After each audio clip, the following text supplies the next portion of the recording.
네, 오늘 정치권은 헌법재판관 후보자의 재산 문제로 뜨거웠습니다. 그냥 부자가 아니라 주식 부자였는데요. 주제어 영상으로 먼저 보고 오시죠.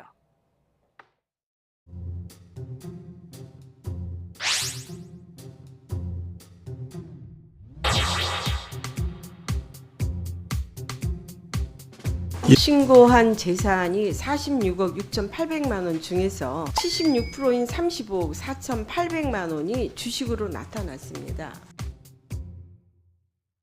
전체 주식 중에서 50%에 해당되는 한 17억 원이 넘는 가량의 주식을 이테크 건설의 주식을 집중적으로 지금 매수해서 보유하고 있습니다. 그런데 후보자와 후보자 배우자가 가진 수익률은요 17.54, 47.20, 287.22. 이거는 거의 주식의 신이에요.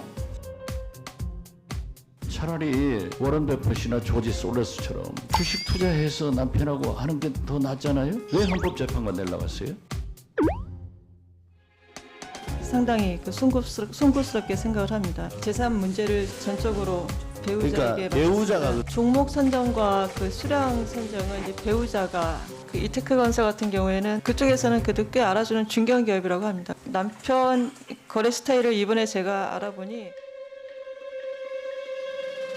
남편이 관련된 얘기는 그건 남편이 관여했기 때문에 저는 모른다고 얘기를 해야지, 남편의 얘기를 들어보면 이게 이렇게 됩니다라고 하면 또 불씨가 됩니다. 후보자가 만일 헌법재판관이 된다고 하면 이제 여성 헌법재판관이 3분이 들어온 겁니다. 한 2009년에 그 유아성 폭력 사건으로 여성 인권 보장 디지털상을 받은 적이 있죠.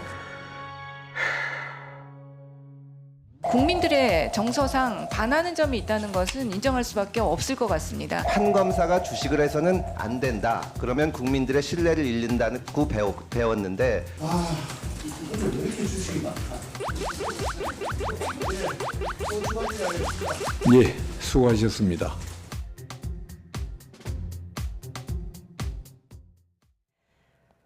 네, 스튜디오에 김영준 명지대 교수 나오셨습니다. 안녕하세요. 안녕하세요. 네. 이미선 헌법재판관 후보자 여러모로 파격 발탁이다 이런 평이 많았는데 지금 주식 문제가 도마에 올랐습니다. 어느 정도길래요? 가장 큰 거는 이제 상징성 있는 인물로, 특히 여성이면서 헌법재판관을 택한 것은 참 파격 인상은 맞아요. 그런데 지금 가장 큰 문제는 본인이 이제 과다한 주식을 보유하고 있다. 전체 재산의 한 42억 중에서요. 83%가 주식에 관련된 부분이라고요. 그런데 저 OCI계 화면에서 본 것과 마찬가지 이테크 건설, 상강글라스 이거 전부 다 합쳐서 이거 굉장히 많은 주식을 보유하고 있는데, 하나 더 중요한 것은 핵심적인 건 이겁니다. 많이 가졌던 부분들보다도 국민들에게 굉장히 좀 이해하기 어려운 부분은 뭐냐면 재판 관련 회사였었다는 거죠. 네, 본인의? 네, 본인의 그런 부분들. 그러니까 약 17억 정도의 주식 보유한 상태에서 재판을 관여했기 때문에 이게 이해충돌과 관련된 부분들이 문제가 될 수 있는 가능성이 굉장히 크고, 또 나가면서는 비상장 내부 정보 활용해서 투자 의혹이 나오고 있거든요. 그 규모가 약 24억 600만 원어치 정도 된단 말이죠. 그러니까 이것은 도저히 이제 그 헌법 재판관이 갖고 있는 공정성에 대한 부분들에 대해서 정면으로 위배되는 사항이 있기 때문에 제가 볼 때는 여당도 굉장히 지금 곤혹스러워하는 부분들이 있고요. 또 다른 야사당은 이제 집중적으로 이건 좀 잘못된 인선이다라고 지금 이제 공격하고 있는 입장입니다. 네. 법적으로 봤을 때는 어떠세요? 실제로 이해 충돌하는 지점들이 눈에 띄게 보입니까? 그러니까 사실 이제 처음에 언론에서 보도가 됐었던 부분은 약간 조금 오류가 있어 보이긴 합니다. 어떤 부분이냐면, 물론 이제 이테크와 관련된 회사와 관련된 소송이긴 해요. 그런데 이테크에서 하도급을 준 그 회사가 공사 현장에서 사고가 났는데 그 사고와 관련해서 그럼 돈을, 이 배상금을 누가 지급을 할 것이냐에 놓고 그걸 이제 보험회사에 지급할 것이냐, 아니면 다른 이제 공제조합에도 또 그 회사 가입해 있었기 때문에 공제조합 쪽에서 줘야 될 것이냐. 그러니까 돈을 받는 건 어차피 마찬가지지만 누가 줘야 될 거를 가지고 싸웠기 때문에 이테크가 직접적으로 이걸 가지고 이해관계가 있다라고 보기는 어려워요. 하지만 저도 여전히 부적절한 것만은 사실이라고 생각을 합니다. 그리고 뭐 더 말씀을 나누겠지만 이 주식 투자 규모를 쉽게 받아들일 수 있는 국민이 얼마나 있을까? 네. 그러니까 정상적으로 수십억을. 그냥 법관으로만 수익을 가지고 그거를 투자했다고 보기엔 너무 큰 액수고 네. 저게 정말로 법관 수익으로 저렇게 수익을 냈다라면 글쎄요. 아까 이제 박지원 의원 잠깐 지나면서 얘기한 것처럼 투자의 규제 안심으로는 이렇게 불가능한 액수가 아니겠습니까? 예. 일단 야당의 비난부터 좀 듣고 와서 이야기를 이어가도록 하겠습니다. 2013년부터 2018년까지 법관으로 재직하면서 67개 종목에 376회에 걸쳐서 37만 3,403주의 주식을 거래합니다. 현직 법관이 근무 시간에 이렇게 많은 주식 거래를 한다는 것은 이 재판은 뒷전이고 이 어떻게 판사는 부업이 아닌가, 주식이 먼저인 그런 법관으로 국민들의 비난을 받을 수밖에 없는 거 아닌가. 주식 너무 많잖아요? 네, 좀 많죠? 많습니다. 네. 차라리 네. 워런 버핏이나 조지 솔레스처럼 네. 주식 투자해서 남편하고 하는 게 더 낫잖아요? 왜 헌법재판관 내려 갔어요? 네, 이 문제 관련해서는 뭐 진영을 막론하고 집중적으로 공격하고 있네요. 일단은 뭐 67개 종목에서 376회에 걸쳐서 했다라는 걸 보면은 우리 이미선 재판관 후보자 말이 맞는 것 같아요. 본인이 제가 볼 때는 직접 했다고 보지는 않습니다. 남편이 전 모든 것을 다 이 주도했다라는 것에 대해서 이해는 하지만 도저히 일반 국민들이 봤을 때는 납득하기 어렵다. 또 하나는 지금 청와대가 이 부분에 대해서 좀 해명을 할 때 조금 이해하기 어렵게 또 해명을 했어요. 뭐라 그러냐면 주식 투자로 손해를 봤기 때문에 문제가 없다라고 얘기를 했단 말이에요. 손해도 봤기 때문에. 근데 그럼 어떤 면에서 손해를 봤냐라고 물어봤을 때는 제대로 해명을 하지 못해요. 왜냐하면 수많은 주식을 거래를 했기 때문에 더 나아가서 이해충돌 방지과 관련된 거는요.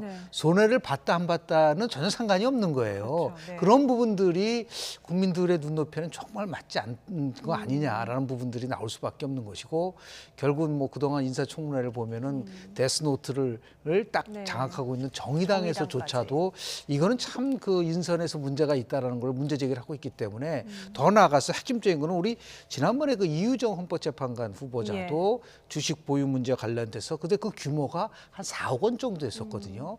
그런데 이번에는 그 규모가 굉장히 크단 말이에요. 35억. 예, 이거를 어떻게 이제 납득할 수 있을 것이냐에 대한 부분들을 계속해서 문제 제기를 할 수밖에 없는 상황이라고 저는 봅니다. 네. 글쎄요, 납득이 될지요. 일단 이미선 후보자의 답변도 보고 오도록 하겠습니다.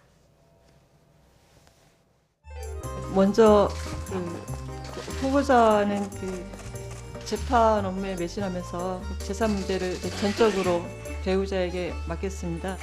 그 종목 선정과 그 수량 선정은 이제 배우자가 다 종목 선정과 수량 선. 자, 후보자. 네. 잘 알겠는데요. 네. 법관으로 있으면서 네. 주식 거래를 했다는 것 자체가 문제가 됩니다. 네, 알겠습니다. 그렇기 때문에 답변이 네. 궁색한 거고요. 네, 네. 위원장은 이 회의 진행과 관련해서 발언할 수 있어요. 편향이건 어쩌건 일반 상식을 이야기하는 거예요. 본인 명의로 거래가 많이 돼 있잖아요. 1,300회나 돼 있잖아요. 부부 간에 어떻게 모를 수가 있어요? 무슨 소리 하는 거야? 상식적으로 생각해봐요. 상식적으로. 지금 상식을 가지고 얘기하는 거야. 부부 간에 어떻게 그런 주식 거래를 많은 거래를 하면서 모르고 지낼 수가 있어요?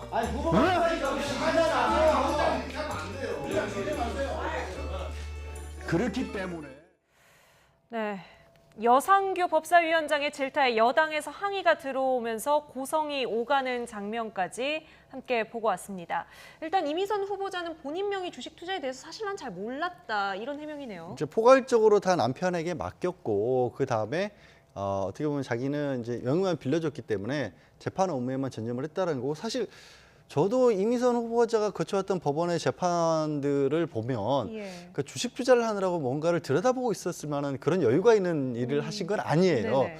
그런데 이게 이제 여상규 위원장이 지적한 부분은 이런 것 같습니다. 아무래도 액수가 보통을 넘는 액수지 않습니까? 네. 이게 거의 뭐 10몇 억씩을 오가는 그런 정도가 보면 보통 부부간에 아니 이게 돈이 이렇게까지 오가도 되나? 이런 데는 믿고 안심할 수 있나라는 걱정 정도는 당연히 한 번씩 해볼 수 있는 거 아니냐. 이게 오히려 상식에 가깝다는 이 얘기를 지적하시고 저도 뭐 위원장이 직접 나서서 이런 말씀을 하는 것이 적절한지는 네. 조금 다르게 생각할 수도 있겠습니다만 저 말씀은 또 나름대로 일리가 있는 거거든요. 아마 네. 다른 분들도 그런 생각을 하실 것 같아요. 이거를 저는 이제 굳이 뭐 조금 납득이라기보다는 남편이 이제 뭐 법원을 떠난 다음에 변호사로 재직을 하면서 수입을 좀 많이 올리셨고 그 부분을 어찌 보면은 이제 주식에 다 뭐 전부 전체적으로 다 투자를 했다라고 네. 본다라면 그래도 조금 이해가 갈 수 있을 정도. 그러니까 남편 아이나인 이미선 후보자 명의로는 그 자기 이름으로 그냥 계좌만 개설해주고 남편이 다 했다라면 네.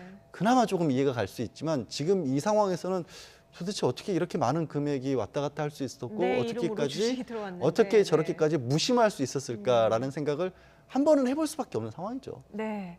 자유한국당에서는 이 문제 집중 공세하면서 결국 청와대 민정수석실로 화살을 돌리는 것 같습니다.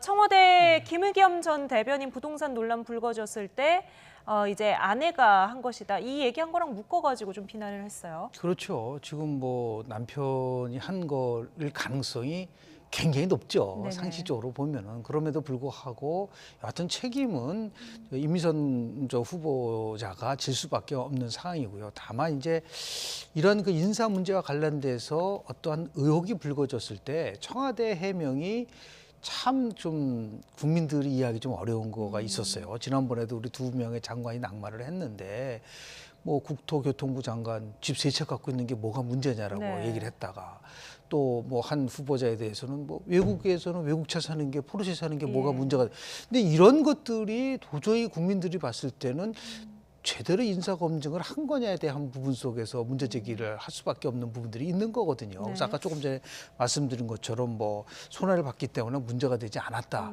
그러면 예를 들면 주식 보유에 대한 거는 뭐 충분히 검증을 하면 다 나오는 거기 네. 때문에 여러 변에 있어서 검증을 철저하게 해야 됨에도 불구하고 그렇지 못한 것에 대해서는 분명히 인사 검증의 허점이 드러난 거는 사실인데 또 하나 이제 지적을 하고 싶은 거는 뭐냐면 이게 일회성이 아니라 반복성으로 나오고 있는데도 불구하고 네. 그걸 걸러내지 못하고 있다라는 거. 이것이 참 제가 볼 때는 곤혹스러울 뿐만 아니라 이것 자체가 문재인 대통령이 얘기했었던 아주 굉장히 공정성과 관련돼서 어떻게 보면은 오히려 크게 훼손될 수밖에 없는 네. 그런 거로 진행이 되고 있는 것이 아닌가라는 생각을 좀 합니다. 결국에는 청와대 악재로 작용할 그렇습니다. 것이란 네. 말씀.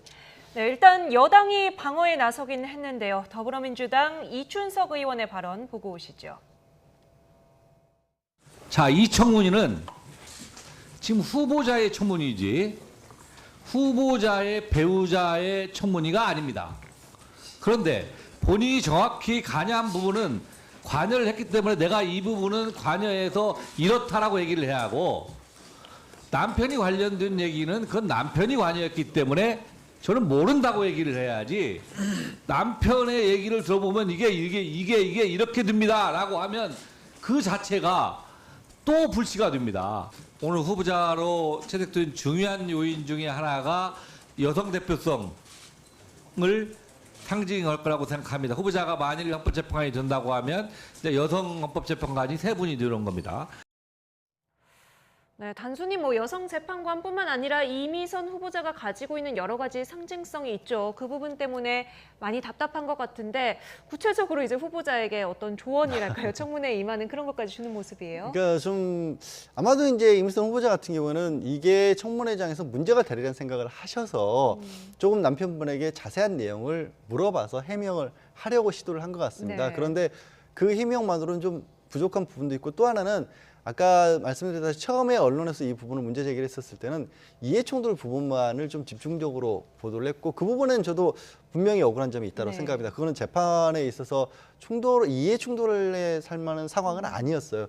그러나 그거 말고 사실은 규모가 너무나 크기 때문에 이 지금 뭐 적절하게 이춘석 그 의원이 얘기를 하신 것처럼 남편에게 다 맡겨놨는데 그 남편이 뭐 개업 이후로 변호사로 나가신 이후에 뭐 활동이 많았었고 소득 좀 많았었기 때문에 네. 저는 그냥 공직자로서한 삶을 살았다라고 답변을 하셨으면 부족하지만 차라리 방패가 될 수 있었는데 사실 이미 그것도 늦은 상황이 돼버렸죠. 네. 그래서 다시 말씀드리지만 이렇게 많은 주식을 가질 수 있었고 또 재산의 80%가량만을 주식으로만 가지면서 이렇게 어떻게 보면 위험할 수도 있는 거 아니겠습니까? 예. 우리가 주식으로 이익을 봤던 사람보다는 손해를 봤던 사람이 훨씬 많은데 이렇게 많은 재산을 주식으로만 다른 재산 없이 가질 수 있었던 배경에 대해서는 조금 더 남편분의 해명을 좀 듣고 오셔야 될 것 같습니다. 네, 전체적인 분위기가 이렇습니다. 여당 의원들도 무작정 방어막이 되어주기만 한 건 아닙니다. 특히 검사 출신 의원들이 보기엔 주식을 하는 것도 이해가 안 될 뿐더러 보유 주식이 많아도 너무 많다 이런 입장인데요. 직접 보고 오시죠. 검사가 될 때 공무원은 주식을 해서는 안 된다고 배웠습니다. 사실 판사나 검사나 뭐 대단한 권한을 가지고 있지는 않지만 국민들은 판검사 정도 되면 고위공직자라고 생각을 하고 따라서 국가나 기업의 여러 가지 일반인들이 접하기 힘든 정보를 알 수도 있다는 생각을 많이 합니다. 삼성전자라든가 현대자동차라든가 그 대장주들, 초우량주들, 네. 스테이블한 주식들보다는 네. 좀 회사 이름이 생소한 네. 그런 굴삭 주식들이 되게 많습니다. 또 특히 그 특정 회사에 굉장히 많이 거의 뭐 몰빵을 한다는 속칭 몰빵을 한다는 뭐 그런 얘기를 할 수 있을 정도로 투자를 많이 해요. 네. 그 이유는 뭐죠? 그것도 역시 남편이 그렇게 한 겁니까? 네, 배우자는 이제 기업의 성장 가능성을 중시를 해서 네, 저희 앞서 주제어 영상에서도 보셨지만 여당 의원들이 바깥쪽에서 근데 주식이 왜 이렇게 많아라고 이렇게 맞습니다. 의문스러워하는 모습도 나왔습니다. 아까 말씀하신 것처럼 지금 정의당에서까지 네. 비판 논평이 나온 상황이지 않습니까? 전반적으로 보면은 저는 이렇게 추론이 가능해요. 이미선 후보자는 정말 거의 몰랐을 가능성이 높습니다. 그러니까 이제 명의만 주고 본인은 이제 뭐 어떻게 돌아가는지 잘 모르는 거죠. 그렇다고 한다면 좀 남편분이 헌법재판관 후보자로 내정되는 거를 막았어야죠. 네. 누구보다도 다 잘 알고 있잖아요. 예. 그런데 그것을 결국 부인을 향해 사지로 몰아놓은 거거든요. 이런 면에서 보면은 어떠한 얘기가 나오더라도 결국 본인 책임으로 갈 수밖에 없는 구조.